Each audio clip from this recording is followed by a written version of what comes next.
Warm welcome, audience. What's time there and where are you watching this video from?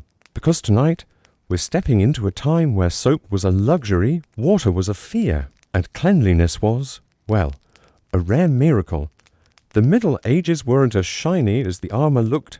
They were muddy, sweaty, and smelled like a century of unwashed stories. In the year 1345, deep inside the stone walls of an English village, people believed that bathing could make you sick. Yes, they truly thought water opened the pores and let in evil spirits. So instead of cleaning, they covered the smell. Perfumes, herbs, flowers, anything that could hide what time and toil created. The blacksmith's hands were always black, the baker's arms always dusted in flour, and the peasants, they simply didn't care, because life was survival, not luxury. In the castle, nobles did better. They had wooden tubs, big like barrels, filled with water heated over fire. Servants poured buckets until steam filled the room. But that water was shared father, mother, children, even guests. By the end, the bath looked more like soup than water. Still, it was a feast of cleanliness once a month. In cities, public bathhouses were common, like small spas. People came not only to wash, but to gossip, eat, and sometimes sin. The church frowned upon them. Too much flesh, too much laughter. They began calling it the devil's bath. Slowly, the tubs went empty, replaced by prayers for purity. But some still rebelled. Herbal baths became secret rituals. Women soaked rose petals in hot water, believing it healed the soul. Men mixed mint and vinegar to scrub after battle.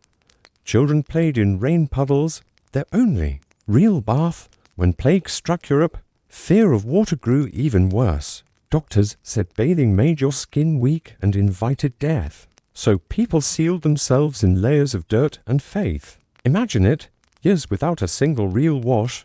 The smell was so thick. Travelers said you could taste a medieval market before you saw it. Yet somehow, they survived. Some even believed the filth protected them from the plague. Ironically, they weren't entirely wrong. Dirt blocked fleas sometimes, pure luck of filth. In the monasteries, monks bathed more often. Cleanliness was divine to them. Once every 2 weeks. In cold stone rooms, they washed in silence. Water dripped, candles flickered, and prayers echoed. Outside, peasants gathered near rivers, washing secretly at night. The moon was their mirror. Women rinsed their hair with vinegar, men rubbed ashes on their skin. Every drop of water was holy. In winter, they melted snow just to feel human again. A bath was not about beauty, it was about rebirth. Those who washed were seen as strange, even vain. Yet legends tell of a knight who bathed before every battle, saying it cleansed his courage. He became known as the Pure Blade. Whether true or not, it reminds us that even in filth, some still sought purity. So next time you step into a shower, remember, you are living a luxury that kings once begged for.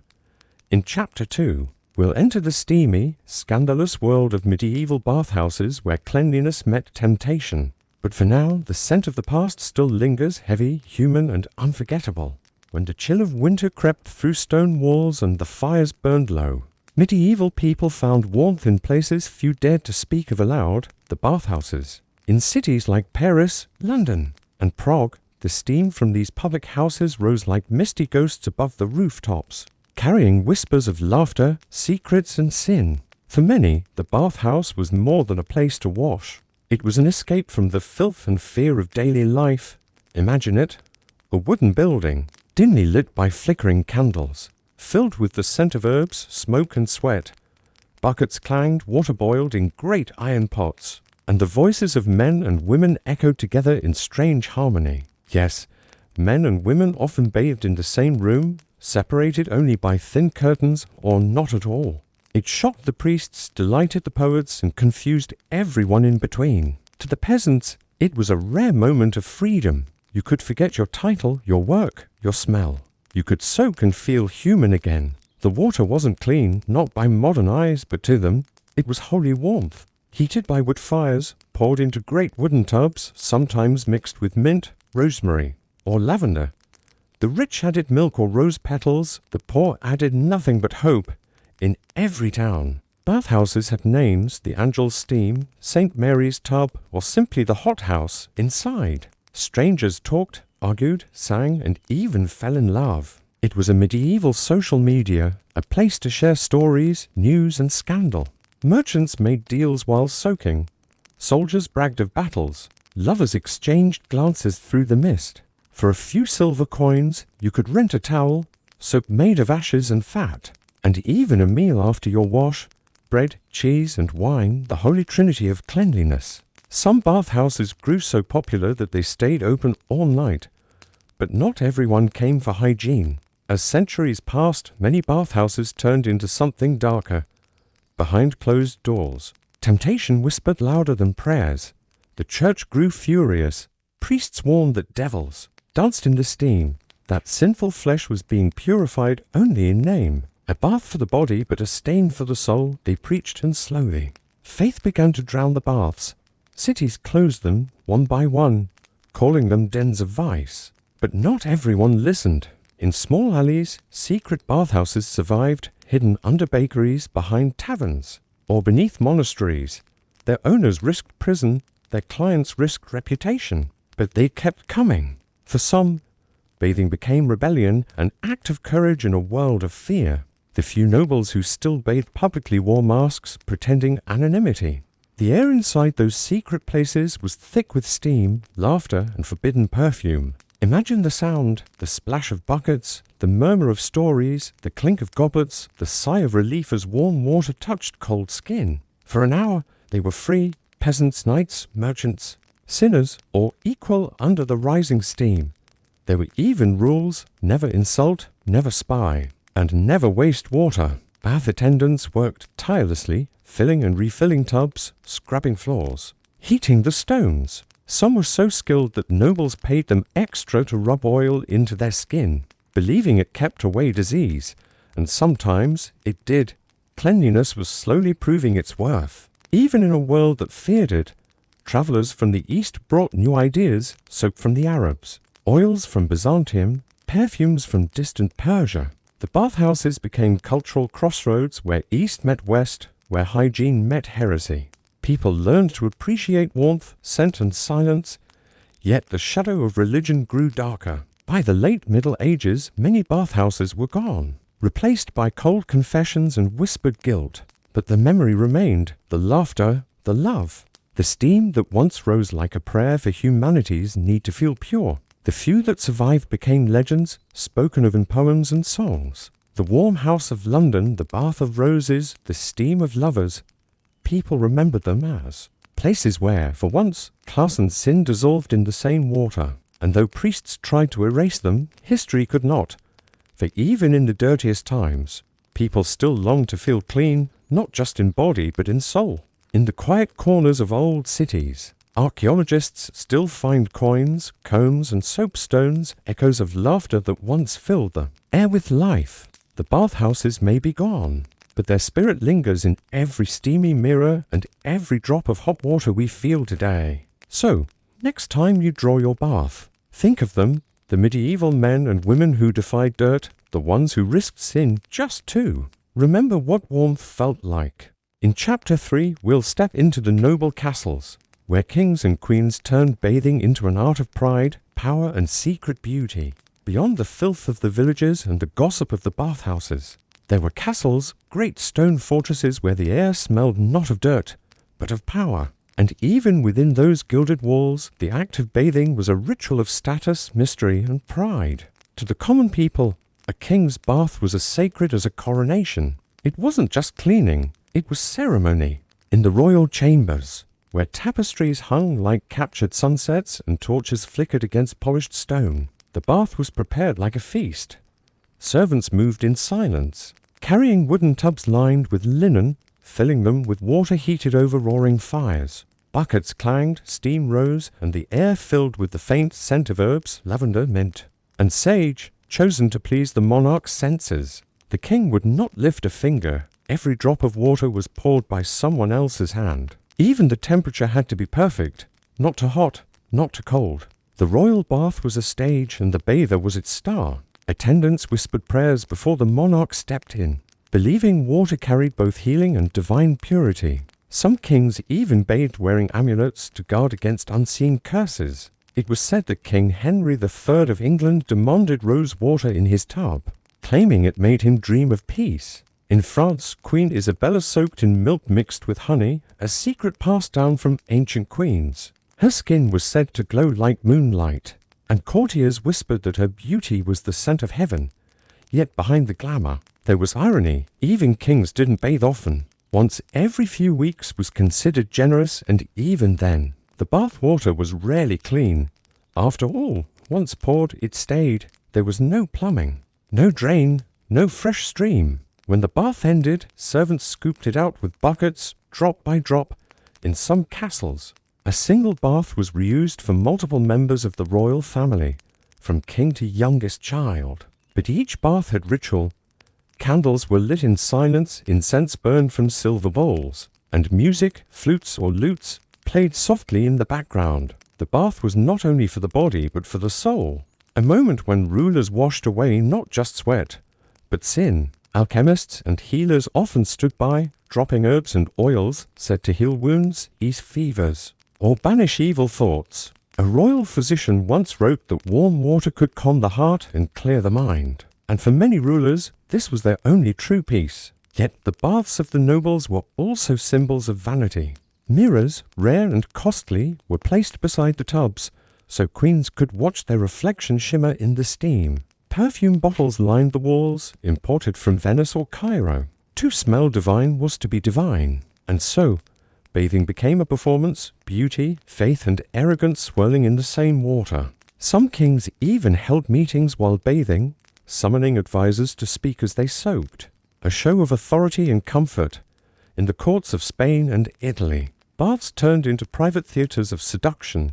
Lovers would exchange glances through steam. Servants would pretend not to notice, and yet, behind all this wealth, disease still crept unseen. The same warm waters that soothed the body sometimes spread infections. Doctors warned of corrupt vapors, but kings ignored them. For the royal bath was not just about health, it was about power. To sit in still water, untouched by labor, was the ultimate symbol that you were above the world. The peasants washed in rivers, the king washed in rose petals. Even his dirt was considered noble. When winter came, the baths became colder, the fires struggled to heat the water. And yet the ritual continued. The queen's maids would carry pails of snow to cool the bath in summer, and pails of embers to warm it in frost. Every gesture had meaning, every drop had purpose. Some rulers even believed that the more fragrant their bath, the more blessings they received. They soaked in mixtures of herbs, milk and wine, yes, real wine. Red for strength, white for purity. And once the ritual was over, the used water was sometimes collected and thrown into the castle gardens, believed to bless the soil. The royal baths were not about survival, they were about legacy. The scent of a king's bath lingered in the halls long after he was gone. The servants whispered that they could tell which monarch ruled by the smell in the air. Lavender for Henry, rosemary for Eleanor, roses for Isabella. But time, as always, washed everything away. The royal tubs grew cold, the castles grew quiet, and the rituals faded into history. Still, the dream of purity, of bathing as power, remained. So, the next time you pour water over your skin, remember that once, that act was a symbol of divinity, the difference between a peasant and a god. And as the steam fades into memory, we step into the next tale. Chapter 4. The peasants' hidden rivers where the poorest bathed not in luxury but in faith. Moonlight and the mercy of nature. The age of ignorance began to fade, and whispers of reason stirred through the cobbled streets of Europe. The plague that once silenced cities had taught humanity fear, but now knowledge began to teach them courage. Scholars studied the unseen world. Physicians experimented with water, and monks once again opened their wells to the people. The thick stench of centuries began to lift. It started small, a doctor daring to wash his hands before touching a patient, a mother bathing her child despite her neighbor's warnings. The change was slow, resisted by superstition, but unstoppable. Cities began to build public fountains not for decoration but for life. Wells were dug deeper, and people learned that clean water was not a curse but a cure. In old villages, the sound of buckets being filled at dawn became a melody of hope. Steam once again rose from tubs inside the cottages of the wealthy, and even the poor found joy in washing under the rain. Soap, once made crudely from ash and fat, was now crafted with oils and herbs, filling the air with gentle scents of rosemary, mint, and lavender. The act of bathing became more than survival. It became renewal. The fear of water was washed away by understanding. Physicians began to write that cleanliness preserved health, and nobles embraced it as fashion. Marble tubs appeared in the chambers of kings, heated water flowing through hidden pipes, a marvel of the time. Servants carried silver basins, perfumed oils, and embroidered towels, and soon bathing became a symbol of grace once more.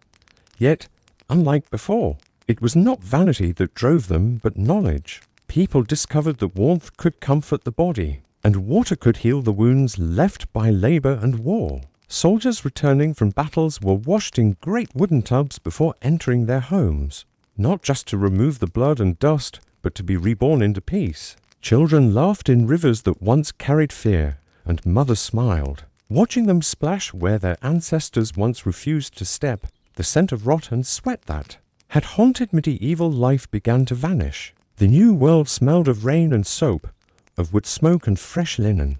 Towns built bathhouses not for nobles alone, but for all who could afford a coin. Men and women came together beneath candlelight and steam, speaking softly, discovering community in warmth and water. Priests no longer condemned it, they blessed it, calling water the true gift of creation. The idea of dirt as protection was forgotten, replaced by the truth that purity guarded life better than filth ever could. The rivers that once saw the fall of faith now reflected the birth of reason. Artists painted baths in murals, poets wrote of the comfort of water, and the sound of fountains filled courtyards as if the world itself was learning to breathe again. Travelers who once avoided strange towns now sought out their baths. Knowing a clean body meant a rested soul. The working poor, who had lived their lives under the crust of labor, found pride in washing away the world's dust each night. Husbands bathed before weddings, wives before childbirth, and children before their first day in church. Cleanliness became not only habit but honor. Cities began to shine, streets scrubbed, hands washed. Water carried daily from rivers and wells. It was not perfection, but it was progress. The fear that had ruled men's hearts for centuries dissolved like dirt in running water. The old world was gone, and in its place rose a new understanding. That to be clean was to live longer, to think clearer, to stand closer to the divine. The first soap makers became celebrated artisans, their craft blending science and beauty. The scent of their work followed traders across kingdoms. Kings bathed before councils, queens before coronations, peasants before feasts. The ritual of bathing, once sacred, forbidden, and forgotten, had become ordinary again. Yet, in its simplicity lay something holy. Every drop that touched human skin carried the memory of centuries, of fear overcome. Every basin filled with warm water was a silent rebellion against ignorance. And as night fell over cities glowing with candlelight and steam, people finally understood that water, the element they had once feared most, had been the key to their survival all along. The rebirth of the bathhouse marked a turning point in human history, when the scent of steam and soap replaced the stench of fear and superstition. Across Europe, cities that once banned water now built grand halls filled with it. The people called them houses of cleansing, though they were far more than that. Behind carved wooden doors and thick stone walls, warmth returned to a cold world. Men and women who had grown up believing water carried sickness now entered these sanctuaries willingly, shedding not only their garments but their generations of dread. The air was thick with heat, herbs, and laughter. Steam rose from great copper tubs, mingling with the smell of oil lamps and crushed lavender. Merchants discussed trade while reclining in warm pools. Priests murmured blessings over their cups, and travelers from distant lands told tales of deserts and seas. The bathhouse had become a place of meeting, half sacred, half sinful. Some came to heal, others came to hide. Physicians claimed that the sweat of the bath could cure fever and sorrow alike, and so nobles arrived in droves, hoping to wash away the weight of their own indulgence. Servants carried water from dawn until dusk, their arms trembling beneath the heat of boiling cauldrons. the sound of buckets clanging echoed through marble halls like a rhythm of rebirth. Beneath the surface, though not always purity, the bathhouses drew the lonely and the restless, the wealthy and the desperate. Shadows flickered behind curtains. Secrets whispered through the steam, but still they thrived.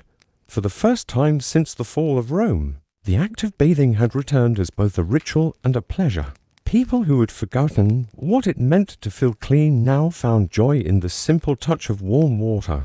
The body, once hidden beneath layers of fear, was once again seen as something natural, not shameful. In great cities like Paris and London, entire streets became known for their bathhouses, each one alive with chatter, music, and the hum of water flowing through copper pipes. Travelers described them as miracles, places where even enemies could sit side by side in peace. Steam burnt faces, making all men equal for a moment. Physicians studied the effects of heat and rest on the human body, discovering that bathing soothed the mind as much as the flesh, slowly. Medicine began to trust what nature had known all along.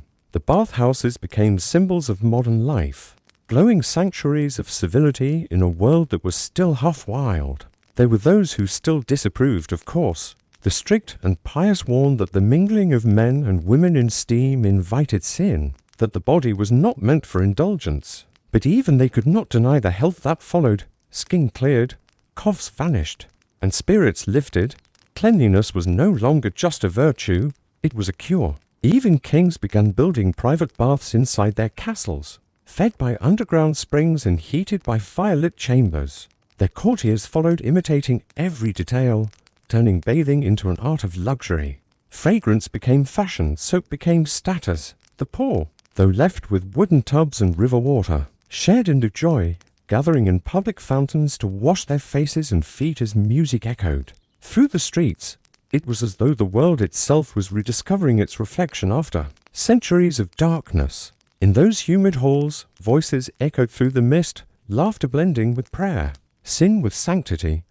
The bathhouse had become a mirror of humanity, imperfect, alive, and unashamed. And when the doors closed at night, the warmth lingered in the air like a heartbeat, reminding all who entered that water, once feared and forbidden, had at last reclaimed its throne as the purest gift ever given to man. The world began to change not with war or kings, but with scent. As the fear of water faded, people discovered something new, the joy of smelling clean. The air that once carried smoke and rot began to carry lavender and mint. Soap, once a crude mixture of ash and fat, became an art. In cities reborn from plague and poverty, craftsmen mixed oils, herbs, and flowers into shimmering bars that smelled like sunlight and rain. The streets of Venice filled with perfume merchants, whose boats carried the fragrance of roses and almonds down glittering canals. In Paris, noble women poured scented oils into their bathwater, and the rooms glowed with warmth and luxury. What had once been survival became elegance. The rich called it refinement, the poor called it hope. Soap was no longer just for washing away dirt, it was for washing away the past. Traders from the East brought spices, resins, and rare oils in small glass bottles wrapped in silk. Myrrh, amber, sandalwood, jasmine, treasures once reserved for temples were now poured into the baths of nobles. The scent of wealth clung to their skin like invisible armor. They believed that fragrance could protect the soul from sickness and envy. It became a symbol of power. Servants filled tubs with rose petals, heated water with iron cauldrons, and filled the air with the sweet smoke of herbs. Steam rose around marble pillars, carrying whispers of indulgence. The nobles bathed not only to be clean, but to be admired. Their reflections shimmered in candlelit water like portraits come alive. Musicians played quietly in the corner, while perfumers added drop after drop of oil into the bath until the scent was thick enough to make the air heavy. Cleanliness had turned to ceremony, but beyond the palace walls, another world moved differently. The common folk had begun their own quiet revolution. Housewives learned to make soap from ashes, fat, and herbs grown behind their cottages. They stirred pots over open fires, watching the mixture bubble into pale bars of purity. It was hard work, but it gave dignity. The smell of soap meant care, survival, and self-respect. It was no longer the mark of nobles. It became the mark of humanity. Children washed before church. Laborers rinsed their hands before meals. And even in the poorest homes, a basin of clean water became a treasure. The scent of rosemary or lemon lifted tired hearts. Soap became the bridge between worlds, between faith and science, between filth and beauty. The priests who once feared water now blessed it. Perfumed holy oils were poured into fonts. Incense filled the air like a prayer that never ended. Cleanliness was seen as godliness once more. Across the seas, ships carried barrels of oil, boxes of herbs, and jars of exotic perfumes from lands no one had seen. From the forests of India came sandalwood, from Arabia, frankincense from islands far beyond maps. Vanilla and cinnamon, the scent of distant worlds, drifted into European homes. To bathe was too. Travel. Every drop of oil held a story, every bar of soap a secret journey. It was said that a woman could wear an entire kingdom in her perfume. The world had discovered its own invisible language. Fragrance as memory, fragrance as power. Cities that once reeked of death now smelled of blossoms. The nobles competed to outshine one another in scent and style, while the poor found pride in smelling of herbs instead of sweat. Water had become the equalizer, soap the silent companion of every class. Bathhouses turned to spas, where the sick were healed and the lonely found comfort. The sound of laughter and water echoed. Through tiled halls, candles flickered against steam, and the scent of lavender mixed with the low hum of voices. It was a world reborn through warmth. Yet beneath all the luxury, one truth remained. The greatest beauty was not in the perfume, but in the simple act of washing away what was old to begin again. For every drop of water that touched the skin carried memory of fear, of faith, of rebirth. The scent of the new world was not just in roses or spice, but in the soul's relief when it realized it no longer feared what cleansed it. The rivers that once ran dark now sparkled with reflection. The air that once carried plague now carried peace. Humanity had rediscovered its fragrance, not of flowers, but of freedom. And as morning sunlight poured over the rooftops of the new age, the scent lingered, gentle, eternal, and alive, a reminder that purity was not found in wealth or status, but in the courage to wash away the darkness and let the soul breathe once more. The world began to change not with war or kings, but with scent.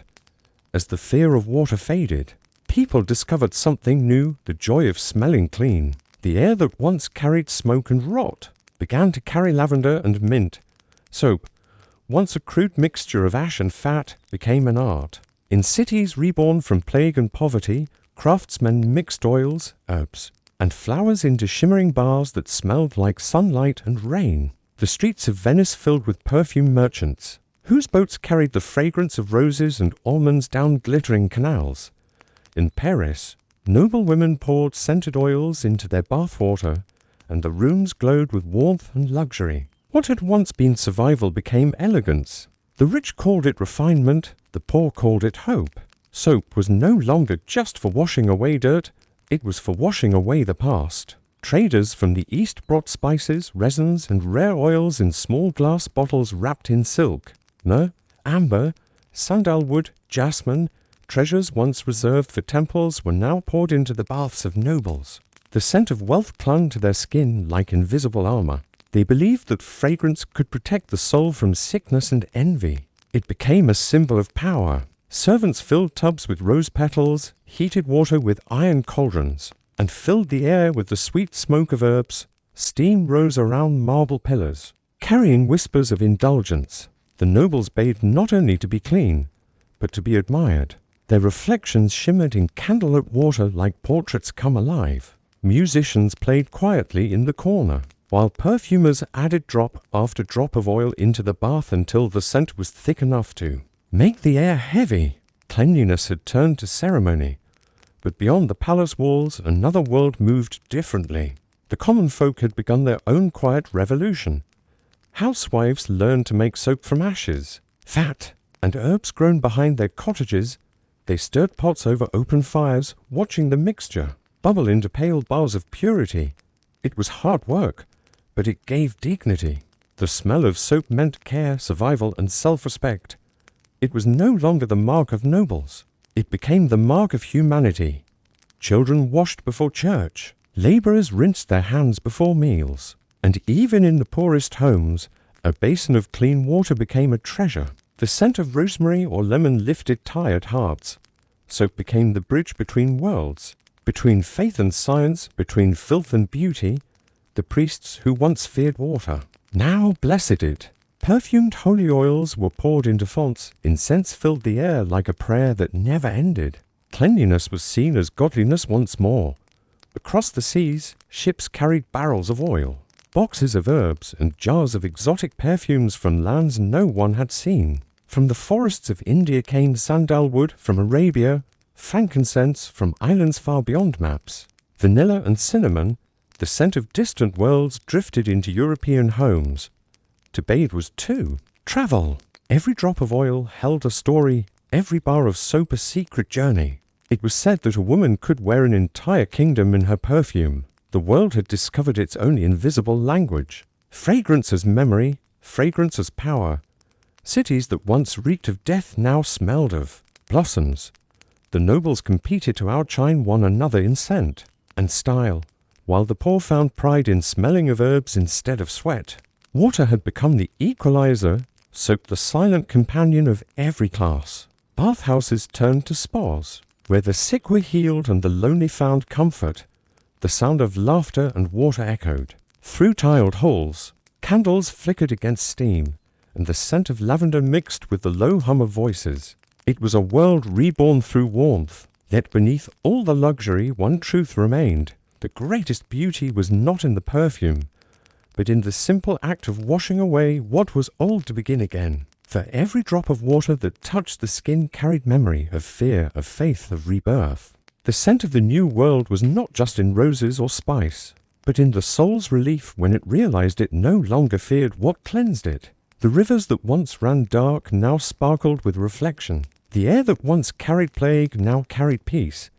Humanity had rediscovered its fragrance, not of flowers, but of freedom. And as morning sunlight poured over the rooftops of the new age, the scent lingered, gentle, eternal, and alive, a reminder that purity was not found in wealth or status, but in the courage to wash away the darkness and let the soul breathe once more.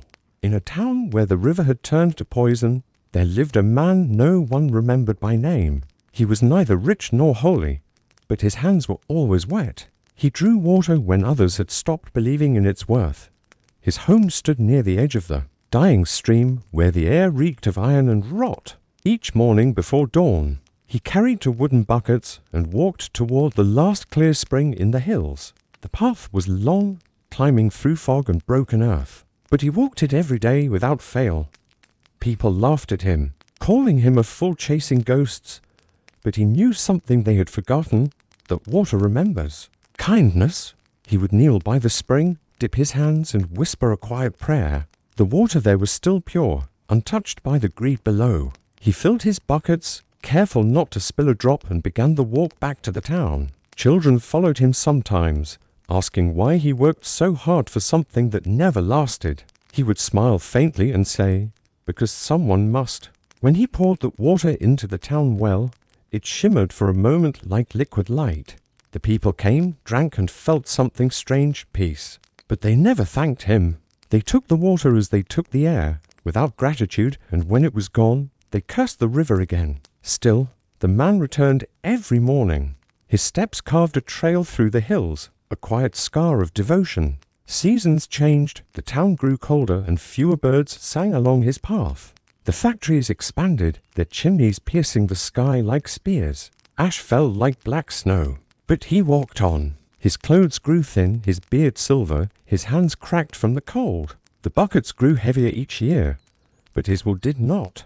Once, a storm caught him halfway to the spring. Lightning split the trees, rain fell in sheets, and mud swallowed his boots. Yet he pressed forward, guided by the faint sound of running water. When he reached the spring, he found it surrounded by debris, metal, soot, the waste of men. He knelt, digging with bare hands until clear water broke through again. It was faint, trembling, but alive. He filled his buckets and whispered, "Not yet."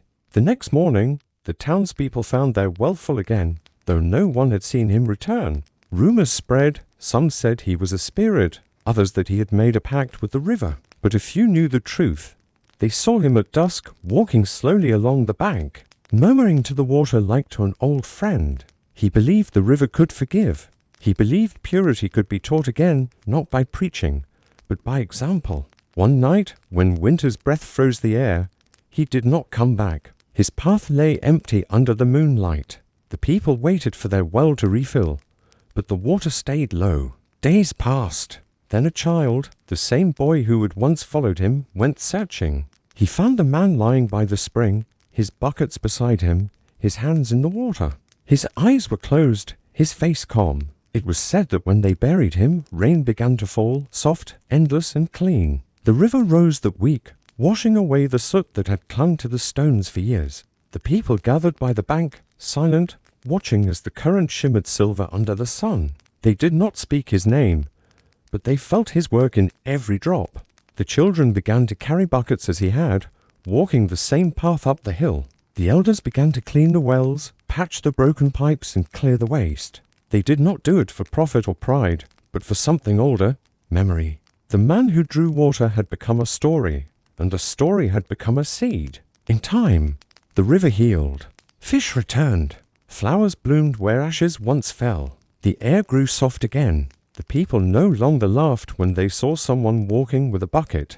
They bowed their heads instead, for they understood at last that water, like goodness, does not come from miracles. It comes from the hands that refuse to stop drawing it, even when no one watches. And so the path remained, winding through green hills where his footprints never faded. The wind still carried his voice in whispers, telling every soul who listened that redemption does not roar. Like thunder, it drips, quietly, one drop at a time. The world did not change all at once. It began with small hands stacking stones by the river. The children who once watched the old man now grew into builders, dreamers, and guardians. They no longer saw water as a tool, but as a teacher. The river spoke to them in ripples, whispering the language of patience. Every wave carried lessons of humility. They learned to shape stone without breaking the flow, to build bridges that breathed instead of choked. Their walls curved gently with the current, and their houses faced the sunrise so the first light could kiss the water each morning. The town, that once stank of smoke, began to smell of earth and moss. The air was sweet again, touched by rain. People worked without greed, measuring time not by coins but by seasons. They learned that true wealth was the calmness of a clean stream, the laughter of a child splashing in clear water. The man who had once drawn water became a legend, whispered at night by the fire. They told of his silent devotion, of how he carried purity in wooden buckets and poured it into the hearts of men. He had become a myth, yet his footprints still showed the way. The people followed them each spring, placing new stones where floods had washed them away. They called the path the way of the water-bearer. The elders would lead the children up the hill to the sacred spring. They knelt, dipped their fingers, and let the cold water run down their wrists. It was not a ritual of faith, but of gratitude. The spring no longer hid beneath soot or silence. It sang again. Birds nested in the reeds, frogs croaked under the moonlight, and the stars reflected clear and whole. It felt as if the heavens themselves had been cleansed. Yet the people did not forget the past. They built a monument at the edge of the river, a single smooth stone carved with no words, only the image of two hands holding water. It stood not as a statue of pride, but of memory. When rain fell, droplets gathered in the carved palms, and the stone seemed to weep gently for the centuries that had been lost. Travelers who came through the valley would pause there, touch the wet stone, and feel something stir inside, a quiet ache, a reminder of balance. The new builders refused to make factories of fire. They turned the power of the stream into motion with wooden wheels, letting the river move the world instead of being destroyed by it. The hum of life replaced the roar of machines. The fields turned green, the skies opened, and even the old wells began to sing again with fresh water. It was as if the earth had forgiven humanity for its arrogance. Families bathed together in the shallows, laughing under the sunlight. Children built tiny dams and watched how easily water found its way around every obstacle. They learned that force was never stronger than flow. The people built their towns wider instead of higher, leaving space for gardens, ponds, and trees. No wall stood taller than the riverbank, Even the nobles, once drenched in perfume, began to smell of pine and rain. Beauty had returned to simplicity. When night came, the river shimmered under 1,000 stars, and the wind carried the scent of life renewed. The elders would sit by the bank, listening to the gentle murmur of water against stone. They said it sounded like a heartbeat, the earth's pulse restored. They spoke softly of the man who began it all, though few remembered his face. Some said he had been an angel, others said just a man with a bucket. But all agreed that he had shown them what it meant to serve something eternal. Years passed, and the town grew not in height, but in harmony. The river and the people lived as one. Festivals were held each spring when the snow melted, marking the season of renewal. Lanterns floated down the stream like stars set free, their reflections dancing across the current. The water carried light to the next valley, the next town, the next dream. And somewhere in the quiet between waves, they said his spirit still walked, a shadow bending to fill invisible buckets, his reflection glowing under the moon. For though stone may crumble and memory fade, this stream never forgets those who wanted it. It flows on, endless and forgiving, carrying forward the echo of hands that once saved it. And in every ripple that catches the sun, the world remembers not just a man, but a promise that life, like water, must always be protected, and that from every act of care. No matter how small a river of eternity begins to flow, the river had been silent for so long that when it finally spoke, no one recognized the voice. It began with whispers beneath the surface, ripples that moved against the wind, and reflections that shimmered where no light should reach. The people who lived by its banks felt it first, a strange hum in the soles of their feet when they stepped near the water. Animals gathered without fear. Fish moved in perfect circles, forming patterns that looked like symbols. The elders said it was memory stirring, that the earth was remembering itself. Some called it magic, others called it the soul of nature returning to speak with man once more. For centuries, people had drawn from the water, worshipped it, destroyed it, and rebuilt beside it. But now the water had its own will again. It moved not like a stream, but like a living thing. When the moon was full, the river glowed faintly blue, and the light seemed to come from deep below. Fishermen swore they saw figures in the depths, shapes like people, but softer, shifting with the current. Children began to dream of a city beneath the waves, made not of stone, but of flowing light. They saw towers of coral, roads of pearl, and domes that pulsed like hearts. And at its center sat a throne woven from water itself, occupied by no king, only the reflection of the stars.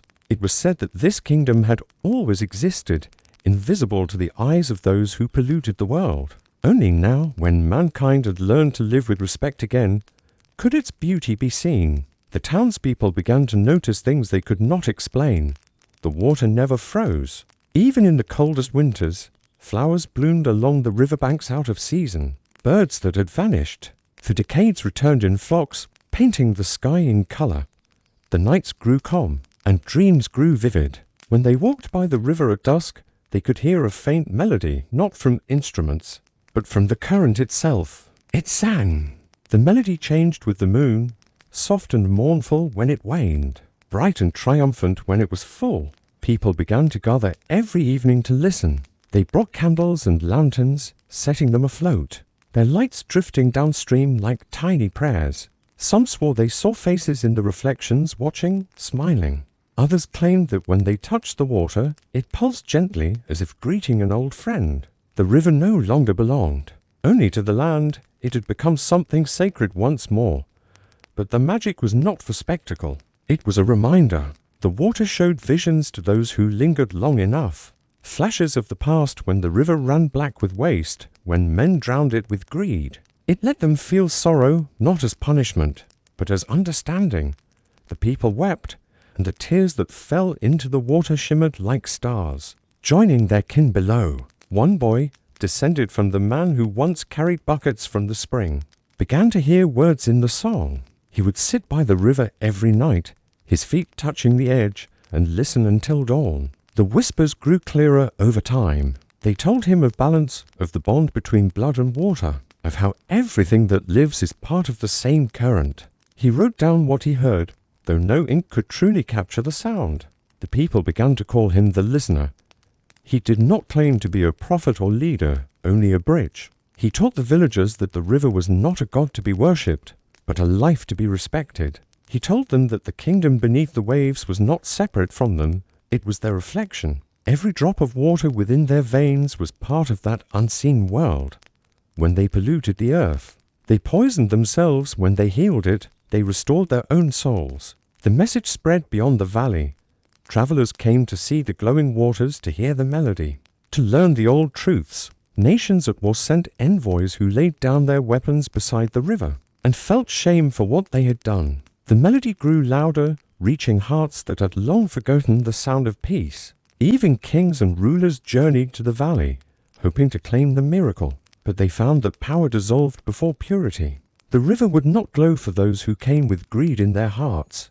Only those who knelt in humility saw the light within its depths. The boy who listened grew old, and when his time came, he walked alone to the river under a silver moon. The water rose to meet him, curling around his legs, lifting him gently as if welcoming him home. Witnesses said he did not sink or drown. He simply faded, becoming one with the glow. The next morning, where he had vanished, the river sang louder than ever before. Its melody carried across mountains, through forests, and overseas. It was said that rain fell in distant lands that had not seen water in decades, and that every droplet hummed with that same song. The kingdom beneath the waves had not risen to rule, it had risen to remind. And as generations passed, no one forgot. The people of the valley grew wise, teaching their children to honor every stream and drop. They built no monuments, only gardens. And when they spoke of divinity, they pointed not upward but downward to the water that ran beneath their feet, holding the memory of all who had ever lived. For within that endless current flowed both the past and the promise of what could be. The kingdom beneath the waves was never meant to be seen, only felt in every heartbeat, every breath, and every act of kindness that ripples quietly through the world like the soft touch of a wave. Returning home, the sky broke open one morning, not with thunder, but with light. It poured over the valley like liquid gold, touching every leaf, every stone, every ripple in the river. The world had grown quiet. As if holding its breath, the people awoke to a stillness deeper than silence, the kind that comes before revelation. The river no longer glowed blue as it once did, yet its waters carried a warmth that could be felt even from afar. Birds soared low above it, wings brushing the surface without fear. The town that had once lived by the river now lived for it. Every home faced its banks, every heart beat with its rhythm. Children were taught not just to drink from it, but to listen. The water's hum had become their language, the pulse of an old world reborn. In that golden morning, elders gathered near the carved stone, the one shaped like to hands holding water. Moss had grown between its lines, flowers bloomed from its cracks, and rain poured gently in its palms. When sunlight struck it, the reflection shimmered like a heartbeat. No words were needed. Everyone knew what it meant, that the promise had been kept. Generations had passed since the man who drew water, but his spirit was everywhere. It lived in the hands that cleaned the wells, in the songs sung by mothers to their children, in the quiet footsteps that still walked the old path up the hill. The world no longer chased gold or conquest. It chased understanding. The people had learned that to live well was to live gently. They built not empires but ecosystems. Forests flourished where castles once stood. Rivers wove freely through fields instead of canals. Stone bridges curved like smiles, covered in ivy and moss. When travelers came, they found peace instead of power. They spoke of a calmness that felt like memory, a whisper from before time began. Scholars tried to study the river's nature, to measure its flow, to explain its warmth. But no number could capture what it was. Some said it was alive, others said it was divine. The truth was simpler. It was both. For in its endless motion, it carried the story of everything that had ever been touched by kindness. One evening, when the moon rose full and pale, the water stirred again. This time, there was no glow, no song, only a slow, gentle swell, as if the earth itself sighed. The people watched as the river rose silently, spreading across its old banks, not in flood, but in embrace. It moved through the streets into gardens around houses, touching everything softly. It carried no destruction, only memory. When it touched a wall, Flowers bloomed. When it touched a child's hand, the child laughed. It moved like time reclaiming its own, washing away what was meant to end, leaving behind only what could live. The stars reflected so perfectly that no one could tell where the sky ended and the river began. For a single moment, the world seemed weightless. Then the water receded as quietly as it had come. The streets glistened, the air smelled of rain and renewal. The people looked down and found that the river had left something behind, smooth stones engraved, with patterns of waves. Each one was unique, like a story carved by the current itself. They gathered them, treasuring them as gifts. They called them the memory stones. No one knew how they had formed, but everyone felt the same when they held one: peace, warmth, and a faint echo of distant laughter. Time passed, as it always does. The world changed again, but never forgot.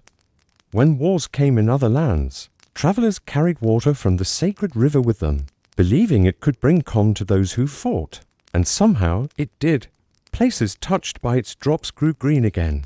The water had become the messenger of balance, even in distant ages. When cities of glass and metal replaced stone, people still told stories of the valley where the water sang. They said it was the birthplace of renewal, a place where nature and humanity shook hands instead of swords. The river's name was never written, for names fade, but the feeling remained in the blood of all who remembered. When the last storyteller stood by its shore, an old woman with silver hair, she knelt and touched the water. She whispered a single word: "Thank you." The river shimmered, faintly as if bowing back. She smiled, knowing the world would go on, that even when memory failed, the water would remember. She dropped her walking stick into the current and watched it drift away, spinning slowly toward the horizon. The sun set behind the hills and the river caught its fire, turning to molten gold once more. Wind swept through the valley, carrying the scent of the first rain, the one that had started it all. It smelled of earth, of beginnings, of home, and as darkness fell, the sound of flowing water filled the air, steady, eternal, and kind, the heartbeat of a world that had finally learned how to live.